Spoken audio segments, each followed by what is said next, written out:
join me in standing. We'll sing our first hymn of the night, Leaning on the Everlasting Arms, and one through 9, Leaning on the Everlasting Arms. What a fellowship, what a joining by, leaning on the everlasting arms. What a blessed peace, what a peace of mind, leaning on the everlasting arms. Leaning, safe and secure from all harms. Leaning on the everlasting arms. Oh, how sweet to walk in this pilgrim way. Leaning on the everlasting arms. Oh, how bright the path grows from day to day. Leaning on the everlasting arms. Leaning Jesus, safe and secure from all harms. Leaning Jesus,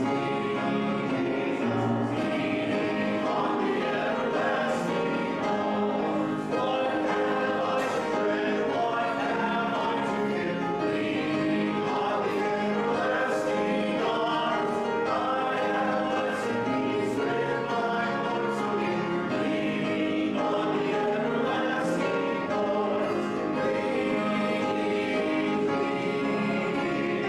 Safe and secure from all harms. Leaning on the everlasting arms. Well, you can be seated tonight. Welcome to North Valley Baptist Church. So a couple of years ago, we had just moved out from Missouri, and we were here Labor Day weekend. And I thought, hey, let's have a church picnic on Labor Day weekend. Go to a park, that'd be a great idea, and was not real familiar yet with Arizona weather, so that was a terrible idea. So I decided not going to do that again. So tonight we're going to have basically an indoors church picnic in the air conditioning. Makes a lot more sense. So anyway, we'll sing another song in just a minute, and I've got a few words I'll share from Matthew chapter 11, and then we've got plenty of food, and we'll just hang out, fellowship, play some games, whatever, just have a good time. But glad you're here tonight. Let me mention a couple of updates, church announcements, and then we'll continue with the service. Next Sunday night, we'll have Lord's Supper service for our church family. The Sunday evening service at 6 o'clock. Marriage retreat coming up. Online, you can register online for that. In the back, Lift, Ladies in Fellowship Together. All the ladies are invited to that September the 19th, so a couple of weeks from now. And then Fall Revival with Pastor Mike Collins, October 15th through 18th here at the church. That's kind of our one big meeting that we do during the year. That'll be Sunday all day, and then Monday night, Tuesday night, Wednesday night, we'll have a preaching meeting here and try to grow in the Lord through that. So looking forward to all those things. Also have a men's meeting that we'll go to October 27th and 28th up in Phoenix. And so different things coming up. Also, diapers and wipes, if you have a chance, if you haven't yet, to bring some of those for TJ and Emily as they're expecting their baby here in the next couple of weeks. So looking forward to that. All right, let me pray and ask God to bless our time together in His house tonight.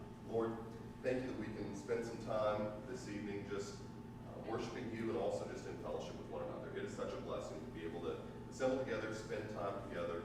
And Lord, those who have been redeemed by the blood of Christ have been adopted into the family of God and as your sons and daughters. Lord, it's wonderful not just to spend time with you, our Father, but also to spend time with each other. So Lord, I pray that you just give us a refreshing time tonight, a restful time, encouraging time.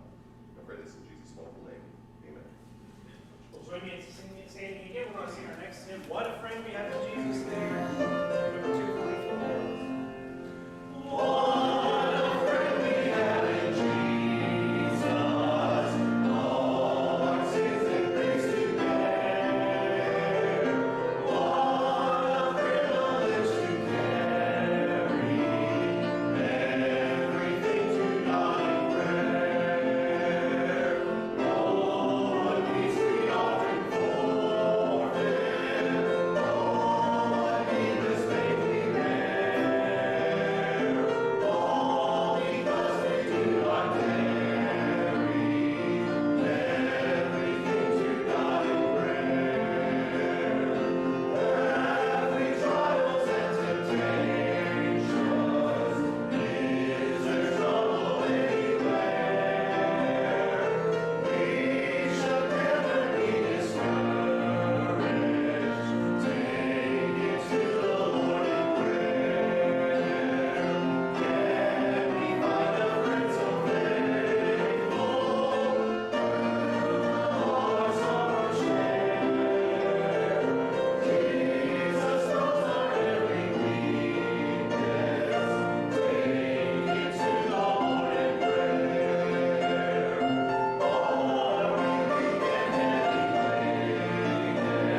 Labor Day weekend, and I thought it'd be appropriate to take a few minutes and talk about the one who offers us rest from our labor. Familiar verses probably to many of you. Matthew chapter 11, verse 28 through 30, Jesus said this, "Come unto me, all ye that labor and are heavy laden, and I will give you rest. Take my yoke upon you, and learn of me, for I am meek and lowly in heart, and you shall find rest unto your souls. For my yoke is easy, and my burden is light." It's an invitation that Jesus extends to all who are willing. He says, come to him. It's a simple invitation. It's not one that requires a lot of intellect, a lot of hard work. It does require a response on our part to come. And really for us, I think there's the initial coming to Jesus in repentance and faith to save us. But I think those of us who do follow Jesus, I think we have to remind ourselves again and again to come, to return to him, to go to him in those times where we are loaded down, where we are burdened, where we are stressed, to come to him. Notice where he says to come unto me. Think about all the options that there are in this world, places calling us to come here, come there, to try to find rest. And so how many people find rest in let's try this medication or this drug, this substance and abuse, and find it there? How many people try to find rest in entertainment, in comedy or TV or movies or games or whatever, and just going on with this entertainment and seeking rest there? We're in a busy, hard-working, for the most part, fast-paced society in which we know that we need rest, and yet when we go somewhere, so many times we go somewhere other than Jesus. But Jesus says simply, come to me. He's the one who can give us rest. So it says, come unto me, all you that labor and are heavy laden, loaded down. It begins to wear on you after a while, doesn't it? The responsibilities of this world. My wife and I, for a number of years, have enjoyed, whenever we have a chance and can get away from our wonderful children for a few days, we love to hike and to backpack, even to do some camping and things like that. And so there's a big difference between hiking and backpacking. So you do some hiking, maybe you have a little knapsack with you with some water or whatever. That's nice, but it's a walk in the park compared to serious backpacking. Like we took a trip up in Montana one time where we had everything in our packs that we would need for 8 days, except we were going to refill water at some stops, but everything else, food, tent, clothing, everything for 8 days, it's all on our backs, and we're going up and down mountains and all that. And that's a different level of intensity. And what you feel when you've got 40 or 50 pounds on your back for mile after mile, hour after hour, there's this bone-crushing weariness that sets in. And that's how it is often for us with the busyness and responsibilities of life, with the stress and the spiritual weight that we feel on our shoulders. And there's a reason why today there's probably never been a time in our history where the occurrence of mental illness is as high as it is today, the depression and just all of these different symptoms, all of these things growing. And the fact of the matter is we load ourselves down, we weight ourselves down with all of these responsibilities and fears and doubts and all of this stress, and we bear it for a while, but over time it begins to weigh us down. And so Jesus is speaking here to those who are loaded down, those who are working, but those who are loaded down. And I think that the idea is they've been loaded for so long that it really begins to take its toll. And you wonder at that point in time, how can I go even another step? And so Jesus says, come to me. Why should we come to him? We should come to him first because of his character, second because of what he gives us. So because of his character, he says, I am meek and lowly in heart. Meekness there speaks of strength under control, speaks of a gentleness. So meekness is not the same thing as weakness, but meekness is something that is under this great control. So I like to think about, this big weightlifter type of, man, this huge brawny football player, whatever, and he goes into the hospital and his baby's born and he cradles this little, 6-pound baby in his arms, and this same guy that maybe earlier in the week is out there, throwing up hundreds of pounds on the bench press, or maybe out there on the football field, working like a madman, all of his strength and intensity. He's just holding this little child so delicately as if she might break. That's strength, but it's strength under control. It's meekness, it's gentleness. And so Jesus says we should come to him in our heaviness, in our labor, in our loaded down state, because he is gentle. He treats us gently.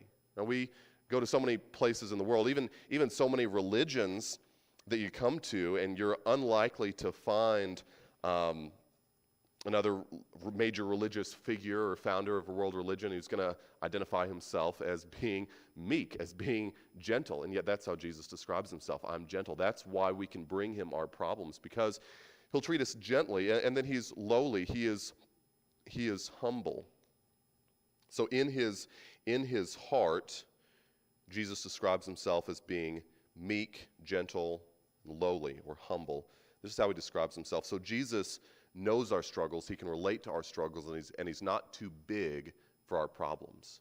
Now, if he was a proud God in that sense, now we recognize, of course, God is high. He's above us. He's high and lifted up. He's worthy of our worship. Yes, he's all those things, and yet he is also near to us. Jesus, or God said in the Old Testament, I read the verse this morning from Isaiah, I believe, chapter 55, that he says, God says, I am high and lifted up, but I'm also with the one who's of a poor and of a contrite spirit. So God is here and near and with those who come to him for help. He's not too big for our problems. So we should come to him first because of his character. He is meek and lowly, verse 29 says. So we come to him. He gives us rest. He says he offers us rest, the rest that we search for so many other places, and yet Jesus offers this to us because of his character and then because of what he can give us. So he gives us, verse 29 and 30 speaks of a yoke. Take my yoke upon you, learn of me. Verse 30, my yoke is easy, my burden is light. He speaks of a yoke, but then the end of verse 29, he also speaks of rest. The end of verse 28, again, rest for our souls. So he speaks of these two things which seem at first glance to be contradictory. It seems to be a paradox. How can Jesus give us a rest by giving us a yoke? Now, if you know what a yoke is, right, in the old days you have the oxen pulling the plow, and they have this big wooden frame that you harness the oxen with. It goes around their shoulders and neck, and that's how they pull this plow. So a yoke is not an instrument of rest. A yoke is an instrument of work, an instrument of labor. Okay, so it seems like a paradox that Jesus says, when you come to me and I teach you my work, my yoke, that in my work, Jesus says, you'll find rest. So how can this be? It's so interesting. He says, take my yoke upon you. This yoke is not, he doesn't say take your yoke. He says, take my yoke on you. What does this mean? As best I can tell, there's a lot of speculation about what exactly did Jesus mean here. But when he says, learn of me, teaching connected with the yoke, there was something in farming in those days that people would do. They would take a big, strong, experienced ox who was familiar with the plow, had done the work, and then if there was a new young ox that was they were trying to train this young ox, trying to get him to learn the work, then they would harness these two together, the big, strong, powerful, experienced ox who knew the ropes, knew what to do, along with this young one who had to learn what was going on. They would harness them together. Now, if you harness a big, strong, experienced ox right next to a younger, inexperienced, no idea what he's doing ox, who's going to be doing the bulk of the work? Well, the experienced one is. And yet, this is how the young one learns the work, learns the yoke. So I remember when I first started, right after Molly and I got married, my first job after we got married, I was working in the Hobby Lobby warehouse.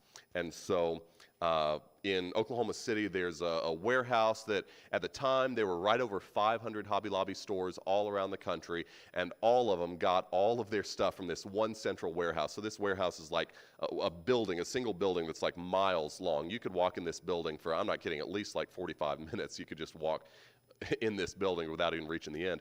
But I'm working in a zone of that, and so I get there brand new to this type of work, no idea what I'm doing, but I'm going to be loading boxes up with all these wall hangings and putting them on a conveyor belt to go and be shipped out to stores. So what they did when they trained me, they didn't just say, they didn't sit me down, all right, here's a piece of paper, this explains what you do, now go out there, do it, good luck. They didn't do that.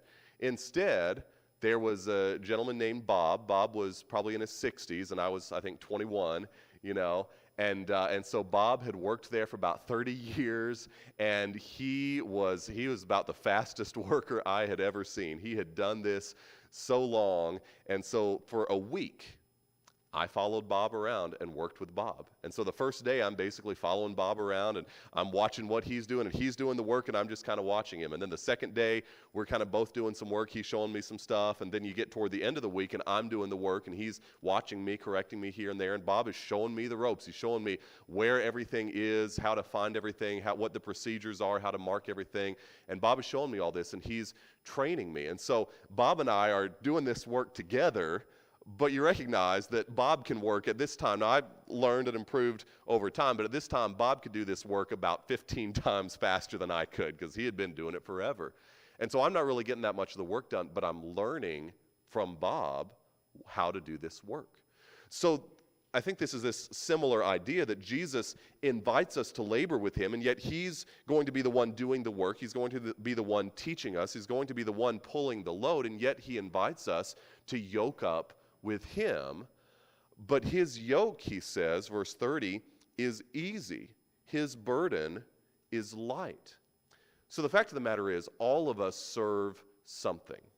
We like to think that we're pursuing, we live right in a land of freedom and liberty, and we don't want to be under anybody, and I want to have my own life and make my own decision. It's not an option. Everyone serves something. Romans chapter 6 is so clear on this. It says you can be the servant of sin or you can be the servant of righteousness, one or the other, but you don't have the option of not being a servant. All of us serve something. Just talking with a friend about this who works in a kind of a military town and community as a pastor there, and he was telling me how many people he knows in the church that were like, as teenagers, they just thought, I can't stand all the rules here at home, and I'm going to go join the military so I can be free and make my own decisions. I'm like, that's not how it works, buddy. You are trading one yoke for another. But all of us, we make decisions like this. That's what you do. You never are free of a yoke. You trade one yoke for another. So the fact of the matter is, all of us are burdened down. Jesus says we labor, we're heavy laden. That's the way of the world. We serve something. So you're chasing money, or you're chasing success or education or career or whatever. You're chasing happiness and entertainment, relationships, whatever it is. You chase all these things, and you have a yoke that you bear because whatever you serve, whatever you pursue, that's the yoke you're wearing. So the rest that Jesus offers us isn't the absence of a yoke. It's not the freedom from service. Instead, it's a new master. It's serving God. It's being a servant of righteousness, and it's being yoked up with Jesus Christ in order to do it. And so the rest and the freedom that we can find is not this laying down all the loads, but it's taking up the right burdens. I'm sure you've even experienced this yourself. I know I have. There have been times, maybe due to some circumstances, I've had a few days off and nothing much to do, and I don't know about you. I find myself getting a little bit stir crazy if I just have nothing to do but sit around the house, or whatever. Maybe I'm a little bit sick and staying home, and I just, if I have nothing to do after a couple of days, I've got to go do something.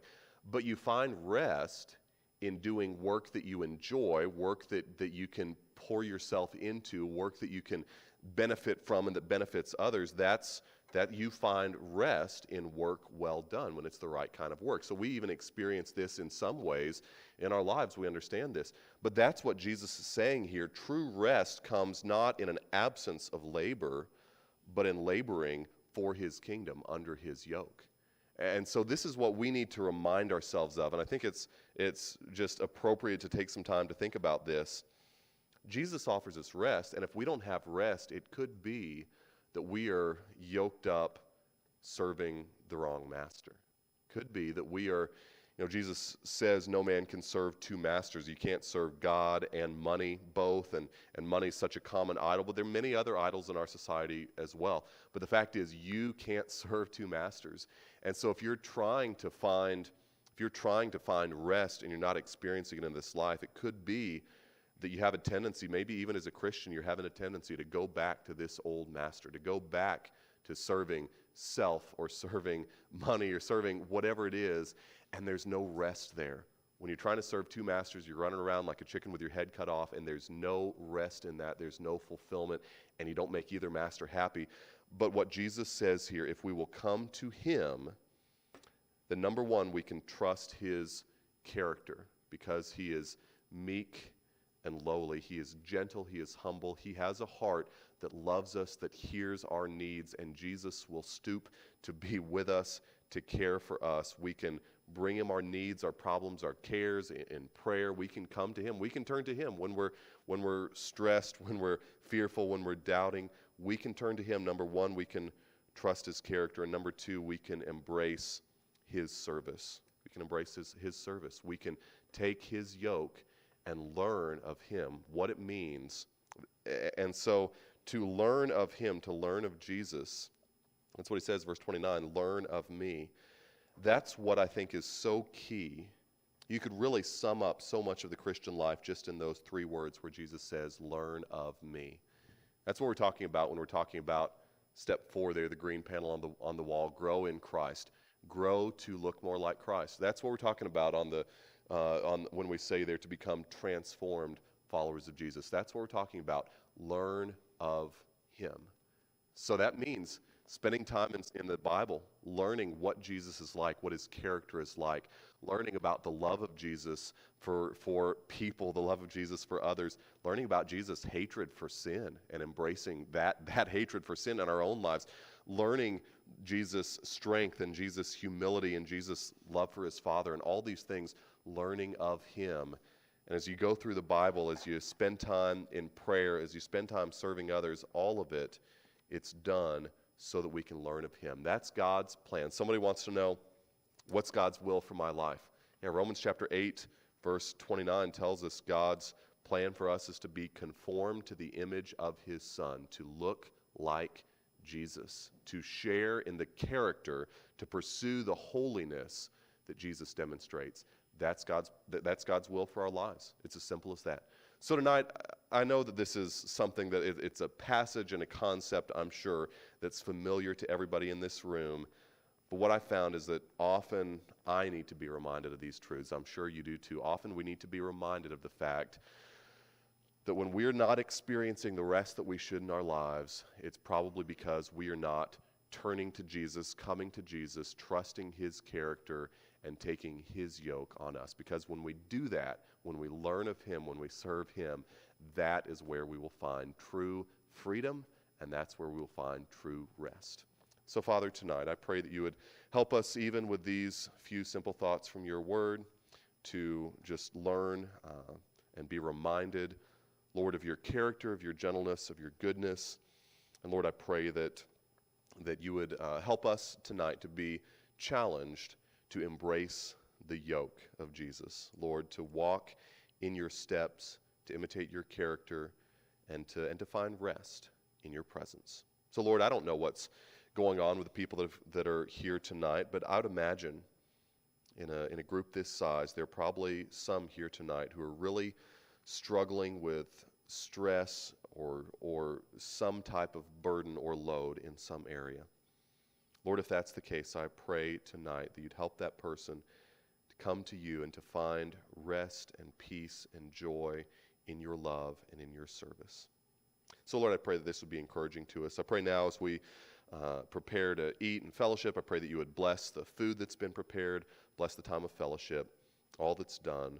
Lord, I pray that you'd be honored and glorified through our fellowship, the friendships that are growing tonight. And then, Lord, I pray that you would help us from this place as we go out through the week. Help us to be a testimony of the love of Christ for others in a world that is burdened down, loaded down, heavy with the weight of all the stress and fear.